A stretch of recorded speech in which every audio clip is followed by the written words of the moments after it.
Good morning, every day. Denise with Lazy K Homestead. Well, we have been busy this morning with this storm. Oh my gosh. Willis and I went outside and checked on all the livestock, and we didn't have any fatalities. We had one chicken that was a free ranger that we found, and we put her in a tote with some straw and a brooder lamb. So she's doing okay. She's eating and drinking. So we think we made out okay. We still have a couple more nights to get through. Now, I know some of you guys that are up in the States or countries where 5 below is normal. Not for us in Tennessee, is it, Willis? No. I mean, this is like, we might get down to 10 or 14 or something like that. We can handle that, but this has been crazy. We've been up since 3:30 off and on this morning. So if I look a little tired, I am. Willis is busy making soup over there, but I'm going to put together chocolate crinkle cookies. Now, this recipe, you put it together and then you let it, I've got a glare in my glasses, I'm sorry. You put it together and then you let it chill for 4 hours or overnight. And I'm going to go for the 4 hours, and then we'll be back to bake these. A friend of mine, Donna, in Virginia, used to make these every year, and I think they're really pretty cookies because they're chocolate, but you dip them in powdered sugar, so they are really pretty. And I'm going to make some of them just the chocolate with vanilla extract, and I'm going to make some with peppermint extract. So it'll be chocolate peppermint. So I think that'll be kind of good. So let's get to this recipe. Let me bring you guys down so you can see what I'm doing. Hold on one second. Okay, so the ingredients and the instructions will be in the description as always. But what we're going to do first is we are going to add our white sugar, and that's 1.5 cups. And this doesn't take any fat except for 1/2 cup of vegetable oil. So we'll pour that in. And we're also going to put our cocoa in at this time, and that is 1/2 cup of cocoa, and I'm using Hershey's Dark. And get my beater around. And we will mix that around, and this is creaming the sugar, cocoa, and veg oil. And I'm going to put my guard on because I know cocoa likes to splatter, so we'll see how that works. Just on low for first. So we'll get that together, and we want to cream that really well so all the cocoa is blended. And it's kind of going to look gritty because of the white sugar, and that is actually what the recipe says. Almost like a coffee ground look. Okay, so we'll just let that continue. And while that is happening, we'll go ahead and put our dry ingredients together, and we'll, let's see, I think that might hold it, yeah. We'll set that aside. So what I've got here is 2 cups of all-purpose flour, and then I've got 1 teaspoon of salt and 2 teaspoons of baking powder. So we'll go ahead and put that in there, and we'll go ahead and sift all this through. Now, like I said, you don't have to sift, but it's just a preference of mine. I just feel like the flour, if it has any lumps or bumps or anything in it, you can get that out. So just continue to cream, and it said to cream it for a couple minutes, so that's what I'm doing. So we'll do this. It's a really yummy cookie too, I think. Kind of like a snickerdoodle or one of the molasses cookies with the crinkles in it. And you see all those lumps and bumps in there? That's what I mean. So I'm just going to take a spatula and kind of press them down, because that is quite a lot of flour, and get it through there. I tell you guys, I am ready for spring. I'm ready to get my bees going. I'm ready to plant my garden. I'm ready to get my greenhouse going. Usually, I'm good for this kind of weather until Christmas.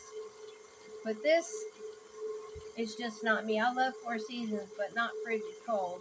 How about you, Willis? Same? Yeah, no, I don't like it so weather. Yeah, this is just too cold for us in the South. Yeah. Okay. I do too. I mean, I love the snow. I really do. Okay, let me go ahead and turn this off and we'll see where we are with this creaming together. Oh yeah, that looks really good. Let me go ahead and pull that out and show you guys what I'm talking about. See, it kind of looks like coffee grounds, but that's what you want.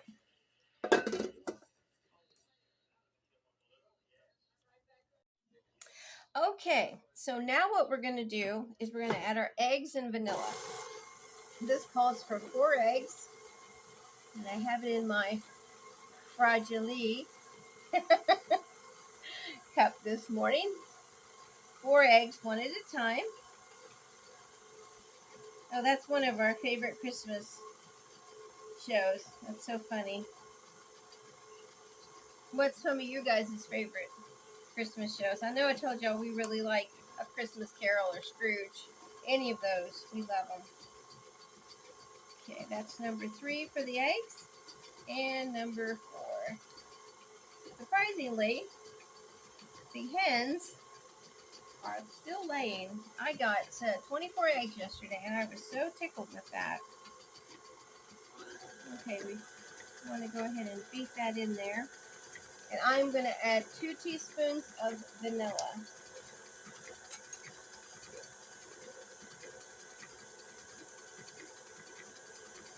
And, well, I tell you, I was going to do peppermint.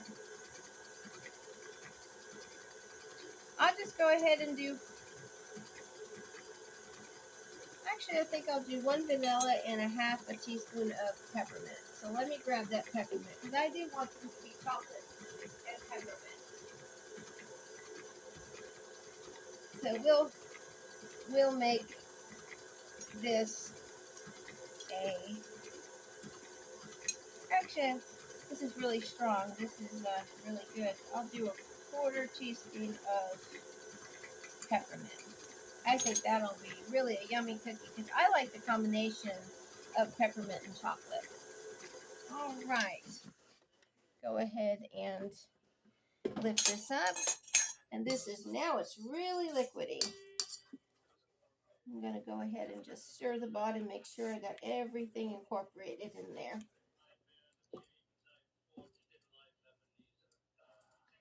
And see if I can bring this over and show you how liquidy it did get. See that? Almost looks like a ganache or something.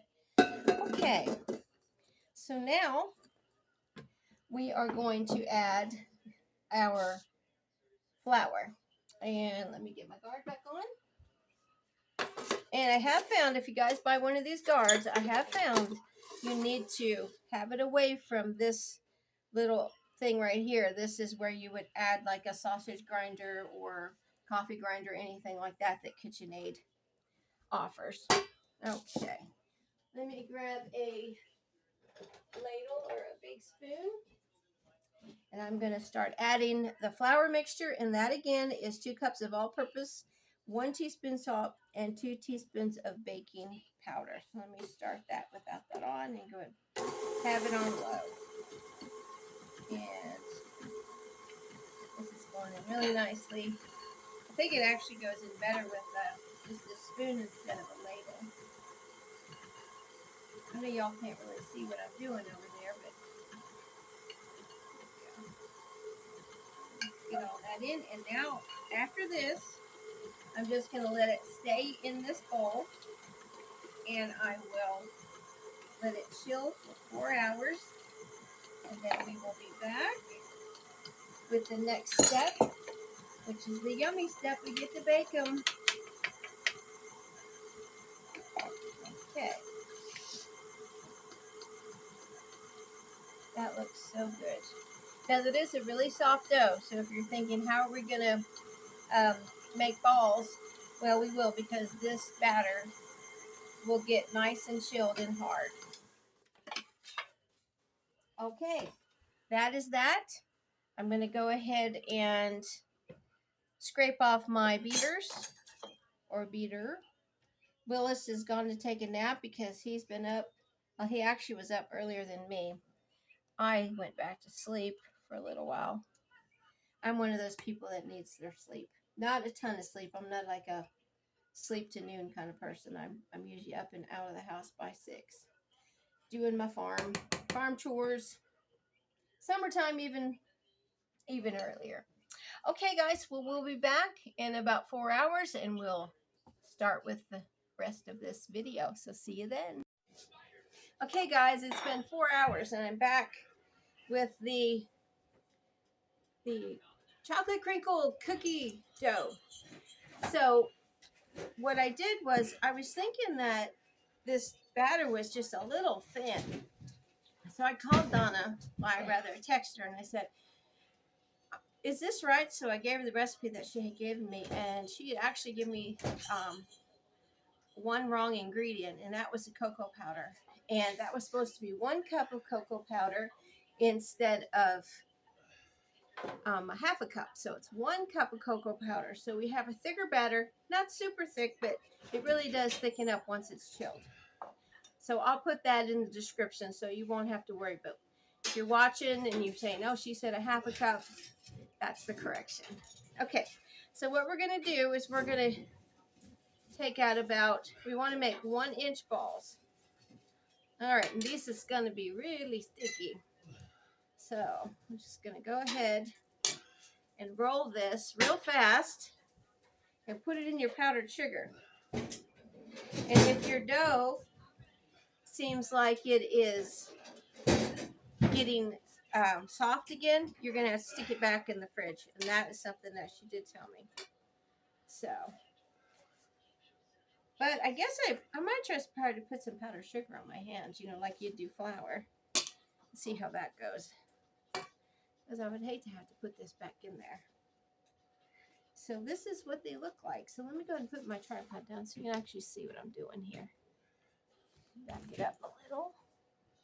There we go. All right, let me move stuff over so you can see